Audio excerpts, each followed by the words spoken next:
Okay, here we go. The Pen and Maggie Show. He's about to get crazy and wild. Stay for a while. Don't touch your radio dial. Pen and Maggie Show. Kicking it back, sports talk. Listen to that and stay tuned for some giggles and laughs. Go. I said, how can I do a podcast without recruiting the best person I can think of? Someone who's actually done quality podcasts in the past, somebody with a quick wit and a creative mind. I said, how can I do a podcast without getting this guy on board? I couldn't get him, but I got Ben Kitchen instead. You son of a bitch. Welcome to the Planet Mikey Show. Ben's not here. You know, he was here.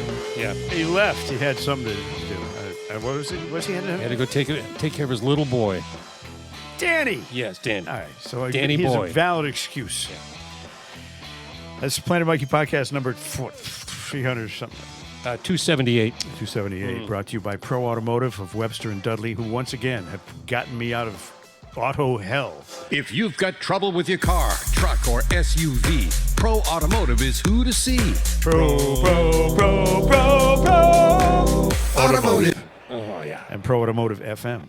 Pro Automotive, ProAutomotiveMA.com is their website. They're the best. Food Fun Addicts. What's that? Nothing. We had a catastrophe. Were you on YouTube? Pay no attention to the man behind the microphone. All right, we'll tell you about Bill Smith in a second. He's got all kinds of crazy issues, but what do you want when you're... It's the humidity. When you're 47 years old, stuff happens. Also brought to you by Shawsheen Firearms of Bill Rick. My God, it's Bill Rick. It's Vinny, our pal. I know, Vinny's guy who unbelievable. fixed your gun. He fixed my dad's gun.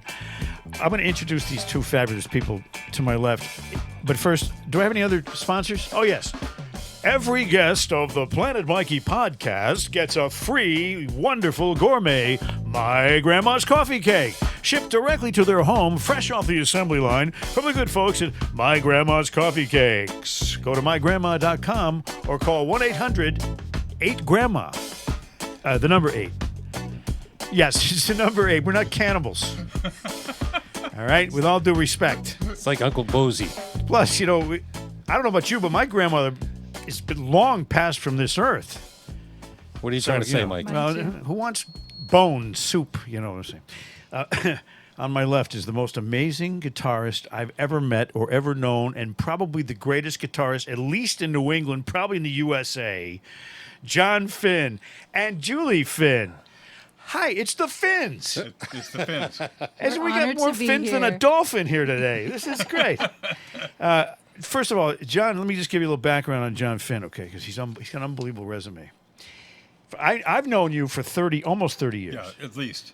Jon Finn used to come on my old television, Emmy Award-winning television program in the 90s, and he would play guitar, and people would flip out at how unbelievable he was.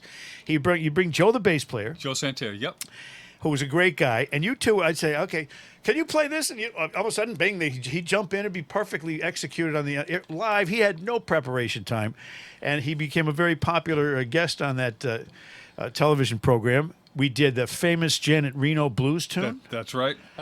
Which I should have won an Emmy for. You should have won the Emmy for. I mean, all those years on TV, I didn't win one. Well, I won 3 Emmys, but I didn't get any Mommy Awards. That was amazing. So Mike, if we're doing this TV show, and Mike just kind of turns to us and says, "Hey, play some blues," right? So we just kind of start going da da da da da, and then we're doing that whole thing, and then just off the top of his head, Mike starts singing this song about Janet Reno, and it was all we could do. No one's ever done a song about her before. That's right, or since. Right. Yeah. So yeah, no Mommy Awards for me. My mother hated the show. Yeah. She thought I was acting like a jerk on cable television, and indeed I was.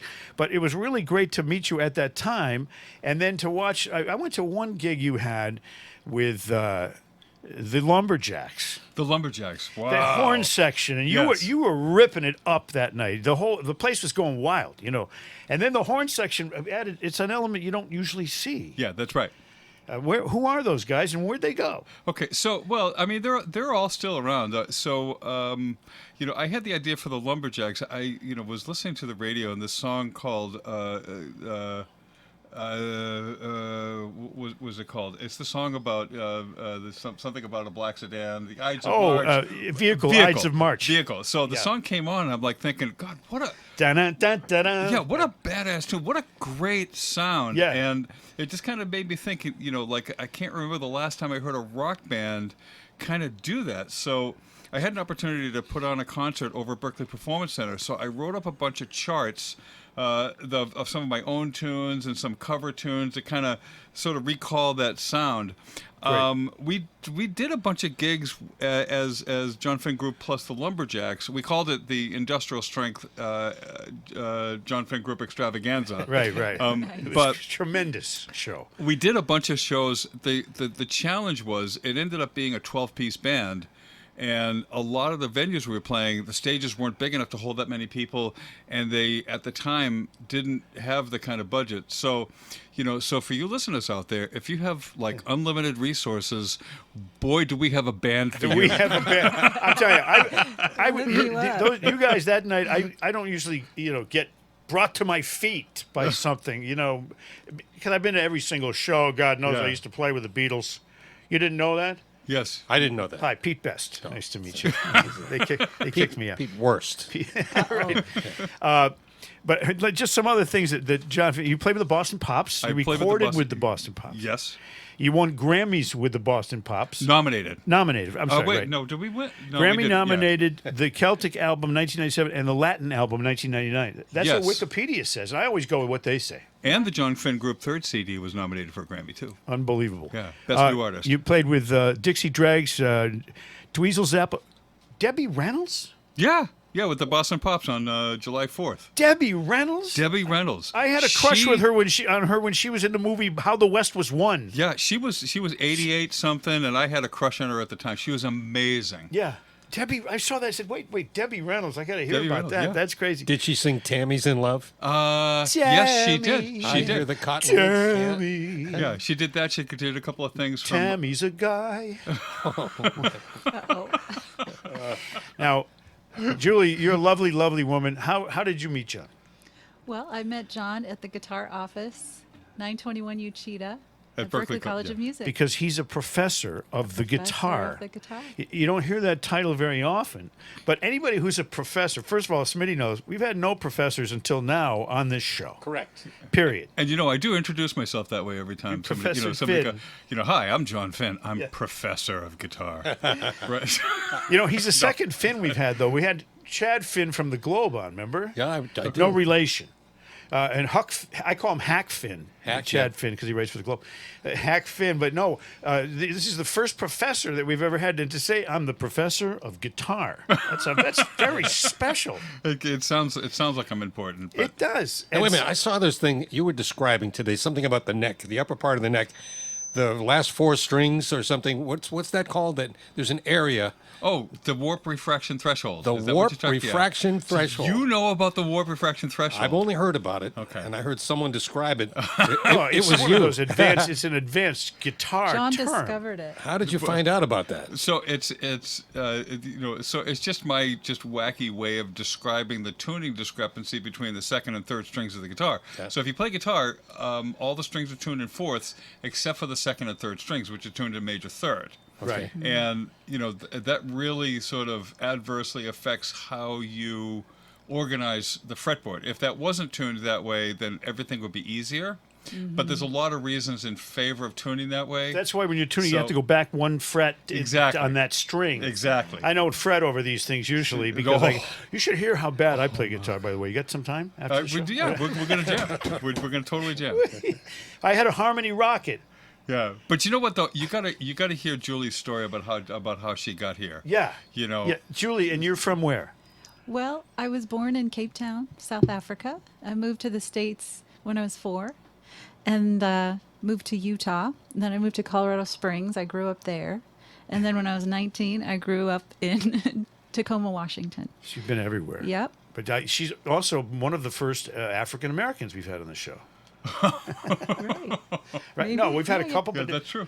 that's amazing. So how come so much travel? I mean, it's like, and now how did you end up in Massachusetts? Right. Knowing and meeting a professor of guitar. Well, I hit a crossroads in my life. I had a music career for 25 years, And I just decided I wanted to be a professor of guitar. So I wanted to go back to school, and I applied at the University of Washington because it was just up the road. And then I thought, when I was 18 years old, I had the Berklee College of Music catalog. They sent it to me. Yeah. And I thought maybe I should apply, but I was too scared. So I thought, what the hell? I'm going to apply at Berklee College of Music. And then a week later, they scheduled an audition, and I applied, and I got a scholarship, and I made it in. So me and my 2 little girls traveled across the country with 4 boxes and whatever could fit in my car. Wow. We moved to Malden, Massachusetts. Wow. And I attended Berklee College of Music. That's where I met Jon Finn. The famous Jon Finn, and The famous Jon Finn. it's a happy ending love story. It is. That's a good thing. Fell in love. Where Now, else would why I don't meet? either one of you correct them on the spelling of the word Berklee? There's not 2 E's. It's a Y at the end, right? No. No. I'm jeez, kidding. I'm kidding. That's the other I don't think I've Berklee. already been over there. I got rejected from there a few times for the bongos. Good God, Mike. Jon Finn has had 3, if I'm not mistaken, CDs that I'm aware of, and only 3 that you've given me in my lifetime. And I've known Jon 30 years almost. Yeah. Don't Look So Serious. Yeah, that's the first one. It inspired me to do my first CD, Don't Look So Stupid. It sold 3, 4, I think my 5, 6 copies. That was the original version of the title of my album. Don't Look So Stupid. But Wicked was your second one. And then the one that I just was listening to in my car. Did you see that police car parked out in front? I did that. That's mine. That's yours? Yeah, I Okay, get a nice. police car. You know why? Nice. Saves me so much on tickets. Exactly. Bull in a China Shop, which is tremendous. And first of all, you have a show coming up. I want to talk about the show you got coming up. Tuesday, is it Tuesday? Thursday, the 18th of July in Cohasset at, The Cave, which is at the Red Lion Inn. In Cohasset. In yes. Cohasset. Yes. And it's because it's not very often you get to hear Jon Finn, in a situation like that with Julie. And these guys are unbelievably great. You're going to hear from them on this podcast. Correct. Momentarily here. But people should go to that show on Thursday, the 18th of July. Yeah, it's a live show. We'll be playing with the full band. We've got Joe Santera playing bass, Larry Finn playing drums. No relation. No relation. Believe Another it or not. Finn? Yeah. Another Have Finn. him on. There's 3 Finns in the band. Rich Cesarini is playing keyboards. Julie's singing and playing lead guitar, and I'm also playing guitar. You No, singing a not little you. bit. Seriously? No, I'm going to be holding a guitar. You yes. gave up the piccolo? Seriously? Seriously. Well, that's a show everybody should check out. And tell them how they can get tickets. I just hooked myself up to my own chair. Tell them how they can get tickets. Well, probably the easiest way is to go to juliefinn.com and follow the link to shows. Yeah, you'll It's see the calendar. Juli. Yeah, Yes. JULIFINN.com. Okay. Now I have a joke about a Finn. Okay. Go ahead, Mike. Okay. Okay. All right. There- Let's look interested. Well, this is this is really really great. There's this, I'm going to call it what it is, a whorehouse on top of a hill, and there's one guy running up the hill to get to the whorehouse, and there's one guy running down the hill. He's leaving the whorehouse, and there's one guy in the whorehouse. What are their nationalities? The guy leaving the whorehouse is Finnish. The guy going up the hill, he's Russian. The guy in the whorehouse, Himalayan. oh. Hey! What? See, Oh my the guy God. leaving was a Finn. I'd like to apologize see for what the I'm saying? behavior of our No, host. there's no age. There's no age limit on this podcast. Even teenagers can listen if they want to. Now, while we got your 2 guitarists here that are so unbelievably awesome, spectacularly awesome. Yeah. Let me ask you, what you play? What kind of guitar? So the guitar plays an Ibanez. It's a variation on the S model, or the SV model. But the one that I'm playing actually was one that they had custom built for me a few years ago. Wow. Yeah. See, I always thought the Ibanez S was a minivan made in Pakistan. Yes, there's that too. Yeah. Okay, you don't drive Yeah. that. No. Okay. No, it's a 4-cylinder. What kind of guitar do you have, Julie? I use a Fender Strat, and it's the 60th anniversary commemorative Oh, Strat. nice. Yes, It's very love it. special. Very special. Yeah, so I got a Harmony Rocket for like my 14th birthday, and I couldn't play for shit. But I really enjoyed having it, and it was a hollow body, And my dad got me that because he didn't want to necessarily hear an amplifier plugged in around the house. I said, so you holler about it, you can hear it. Still hear Right, it, exactly. You know. Nice. And then someone stole it when I was a senior in high school. No. Yeah. And now if I had it, I'd probably still be doing the same thing I'm doing right now. Be worth money today. There'd be no guitar involvement. I wasn't very good. So if you're out there, if you're the person that stole Mike's harmony guitar, you're out there and you know what you did. That's right. And I know where you live, and I have matches. Uh-oh. Okay, this is a little list of what Rolling Stone considers to be the best guitarists. I want you guys just give them a number between 1 and 10 based on what your opinion of their guitar style is. Okay. Okay. Buddy Guy, Buddy Guy, 8. George Harrison, George Harrison, well, it depends. With George Harrison, it kind of depends. I would put George Harrison a 9 if we're measuring clever. George Harrison was one of the most clever guitar players. Yeah. Well, he did pretty well too in the music industry. Well, yeah, he did okay. He did yeah. okay. He played in a pretty good band too. David Gilmour, because some of these guys remind me of some of the stuff you do. Not that you stole it from them, but maybe you taught them. No, we stole it. David Gilmour, 10. 10. Steve Cropper, 8. Bo Diddley, I don't know much about Bo Diddley other than that big one, fat black guy. He was Yeah. an early rock and roll guy. Yeah, I know, but he had just had that kind of one thing. Square guitar. He says like, yeah, I know.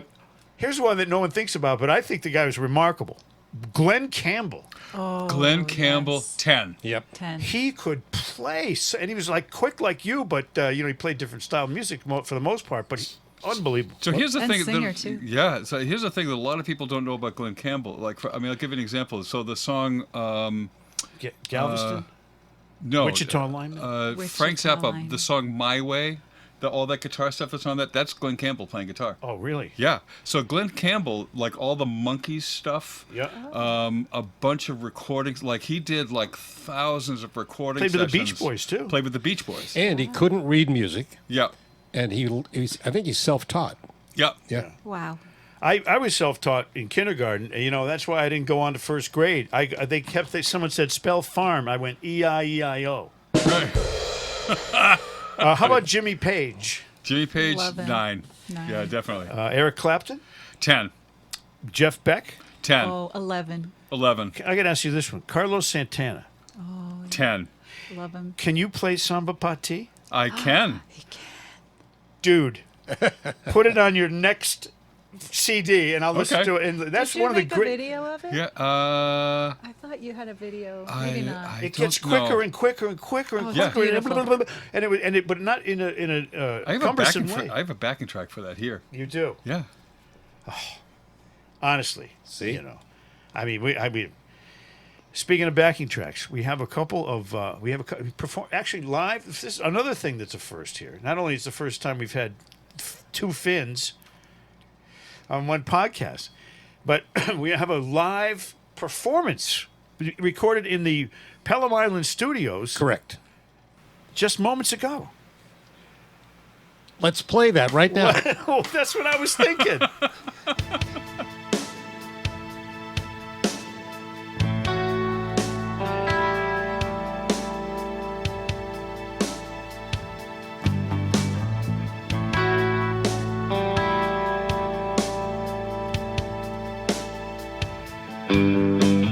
Watching moments slip to the past feels like forever will pass in a flash.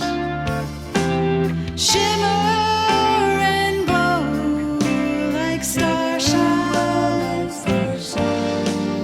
Empty darkness holding us back. Shed our fears and remove our masks. Shimmer and glow like starshine. Shimmer and glow. So many questions left to untie.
lose the shining light.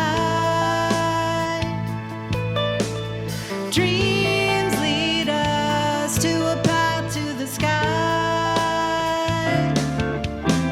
Shimmer and glow like starshine.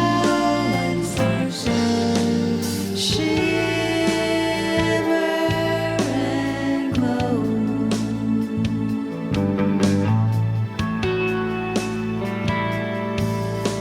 Shimmer and glow.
Shimmer and Glow, Finn and Finn. Actually, it's Jon and Julie. That's beautiful. It's You know, Jon and- Finn and Julie Finn. For anybody that doesn't understand what's going on here, they came in with backing tracks, but they sang and played Live. Live. Yeah. Completely live. Unbelievable. And by the way, You made it look easy. Perfect. It was perfect.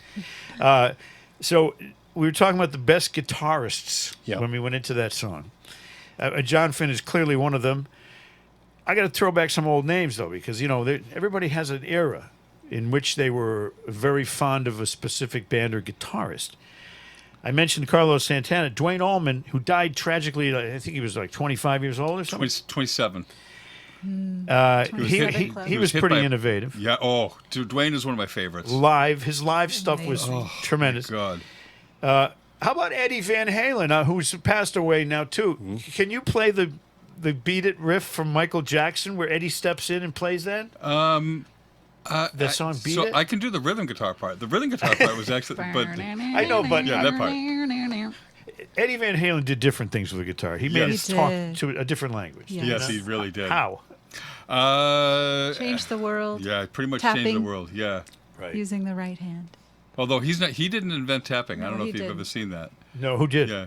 I don't know who invented it, Some but guy the- named Stanley Budweiser. Jordan. But if you get on YouTube and you just type in guitar tapping, there's this guy from like 1956 that was doing that. I've And- seen that. It's a black and white film. Yes. And and he's You know pretty what I'm talking amazing. about? Yeah. It's amazing. I think it's like a French guy. They named a bridge Tappan Zee Bridge after him. See? He was tapping way back, French guy, right? How would you Yeah. rank? Small- How would you rank Derek Trucks? Derek Trucks, absolutely, 9 or 10, absolutely, yeah. Derek, he's a master. Yeah. Stevie Ray Vaughan. Same, 10. 10. Warren Haynes. Warren Haynes, 10, maybe 11. Yeah. I love... A guy that I didn't know was You're as not good alone. as he is. I didn't know this because, we all heard the hits and we all knew that he played the guitar and he shook it and bumped it off his body a lot. But I didn't realize how good Prince was. Oh, yes. Prince was amazing. He could do, when he did that While My Guitar Gently Weeps tribute to... Yeah.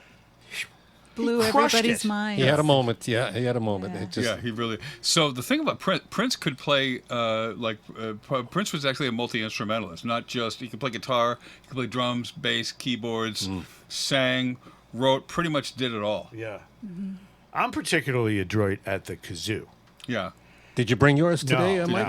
I don't. I don't bring it because then people want me to play it. Yeah, I know. We how had that James Montgomery in here. Remember a long time ago?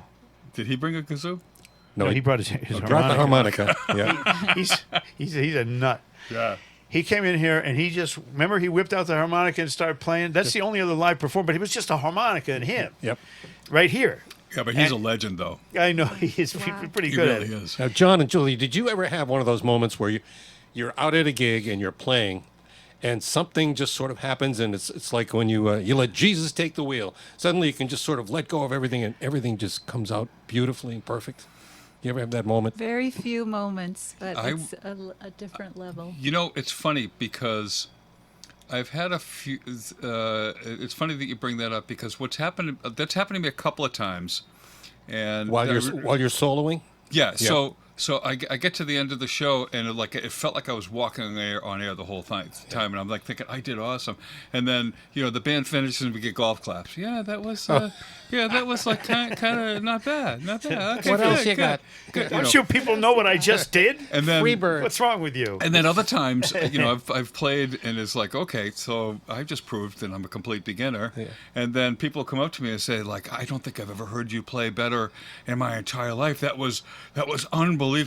The point is, what has consistently happened to me is that how I feel about it, about what I do, often doesn't line up with how it seems to come across to other people. Yeah. So What about you, Julie? It's the same. There's always some gack at a show where you play something goes awry. Except when you're or Julie. technical difficulties. But when you really get in the zone and everybody in the band is there with you, it's magical. Yeah, I think so too. Yeah. It's a wonderful experience. I never really performed much music in front of people except in musicals. I used to use musicals to get out of classes, Right. in an easy fashion. So I have the lead role as Tommy Albright in Brigadoon, and I'm singing this love song, There But For You Go I. And it was a Yeah. real high tenor. I couldn't quite get there. So the whole crowd, this is a performing night, and everybody's there. You didn't sound like And Alfalfa, I go, did you? I go, there but for you. I yodeled. I yodeled. Alfalfa. And Alfalfa, everybody, yeah, that's and right. I just dropped whatever I had in my hand. I said, okay, and I started laughing. Everybody started laughing because at that point, there's no recovery. It's a crescendo, build-up, climactic moment of this play. Did you get applause for that? No, I got a lot of laughs though. Let's hear another tune Yes. from our good friends Jon and Julie. What's right this now. one called, Jon? Yeah, what's this one? Oh, so tell this- the story of the name. Which one are we doing first? FYB. FYB? FYB. Okay, FYB.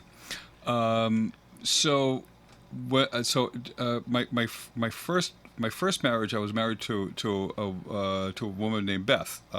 We're friends today. There's thankfully all these years later, there's no issue. Anyway, she was in the hospital. She's giving birth, and so a bunch of things went wrong. So she ended up in the intensive care. My kids were in intensive care. She was having twins. Yeah, she's having twins. So, so I'm in the hospital with them. I'm thinking, God, I'm going to lose my whole family. My world is basically, crushing down. So her boss, she was working as a music teacher at the time. So her boss comes in the day after she has her kids to tell her that she's going to be that the school is going to lay her off, and that we're going to be on the hook for our own health insurance because of this. So Because of that? Because of that. Because she had to take leave. Yeah, because she had to take- unexpectedly. yeah. She She had- basically went into labor a couple months early. Yeah. Yeah. But I mean, that doesn't seem like there should be punitive situations for that. Exactly. So yeah. So anyway. So so the dust settles a little bit. The kids are, everybody gets out of the hospital. And then I get a bill in the mail for, I think it was $250,000 for all the stuff, and so I called the school. That she worked, got her on the phone, and I just basically just kind of let her have it. It was like, I don't know how you sleep at night, knowing that you're doing this to us. Yeah, no kidding. And it's like, well, anybody. and her end of it was like, well, this is no, at the end of the day, there was really nothing I could do, except, there's a thing called COBRA that allows you to sort of stay on the health care if you're willing to pay all of the Huge premium. Yeah, we ended up paying a huge premium, but it wasn't $250,000. Exactly. So it's probably the best option. But I was still mad as hell about it at the time. Of course. So the first initial of her her boss's first name was B. So the song I wrote is called FYB. Okay. And, the F and Y part aren't happy birthday. And the B No is, need to say more. So that's Yeah. that's the story of FYB. So by inference, you can kind of have an idea of what the song means. Right. I'd like to right now, if I can, in the spirit of I'd like to throw out an FYA and an FYCDEF to some people I know. See? Let's hear it. FYB.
we're back. Boy, these breaks are so quick. There's no commercials. I love it. How old is that song? It's quite old, actually. It was released in 1994. Yeah. Your kids are 30 Yeah. now. Hey, what was the turning point for you? And everybody has one, every musician has one. You're a kid, you're growing up. What was the moment when you finally decided, I am going to be a musician? I have to play guitar. Oh, that's okay. I can tell you the exact moment, and it's like you're actually probably not going to be proud of me for it. So, I'm going to be aging myself a little bit. So, back in the mid 1960s, there was a TV commercial advertising it was a toy guitar called the Tiger guitar, and From Mattel? Emily. So. So the TV commercial showed this kid who would have been about my age, and he's standing in his backyard, and he's like strumming, and he's got the amplifier, and he's got the guitar, and he's like strumming away in his backyard, and all the kids are like laying at his feet, adoring him. And I thought, that's what I want. I want the local neighborhood kids to adore me. So I'm going to play guitar. Yeah. And I'm still waiting for the adoring. Oh, the adoration has come, I'm sure. Right, Julie? Oh, yeah. That's funny. The early on, all the episodes that you have early on in your life that are impactful, you recall them and all the details about them. Exactly. It's like when I got my first Easy Bake Oven. Right. I mean, I remember that. I wanted to be adored in my neighborhood from the girls making them cupcakes. Oh, and none of that worked. It didn't work. None of that worked. Since you're Irish and I'm Irish, and we're going to go, we have an Irish segment coming up, a little bit of Irish segment. But I want to tell you this quick Irish joke I heard the other day. You want to hear this one? Go ahead. I would love to hear this. An Irish guy walks into a bar. He says, "Give me a beer." And the guy gives him a beer. He drinks it in 30 seconds. Gone. "Hey, give me another one." He gives him another one. 8 beers later, he's just feeding this guy beers. He says, "God, you drink so fast," he said. The bartender said to him. He said, "Yo, you drink fast too if you had what I have." He says, "What do you have?" He says, "Got $1.25.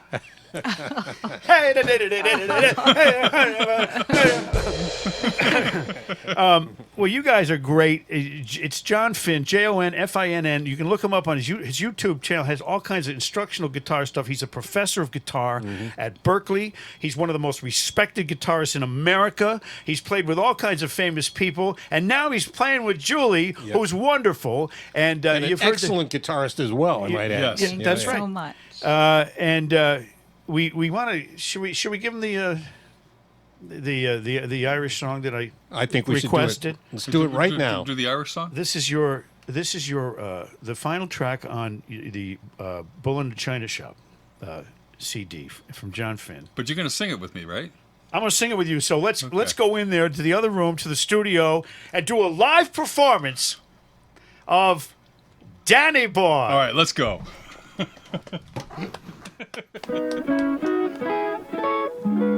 Just a couple of Irish lads, don't you know? Michael Cavan and Jon Finn. Jon O'Phineas T. Whoopi. Oh, Danny boy, the pipes are calling. From glen to glen and down the mountainside.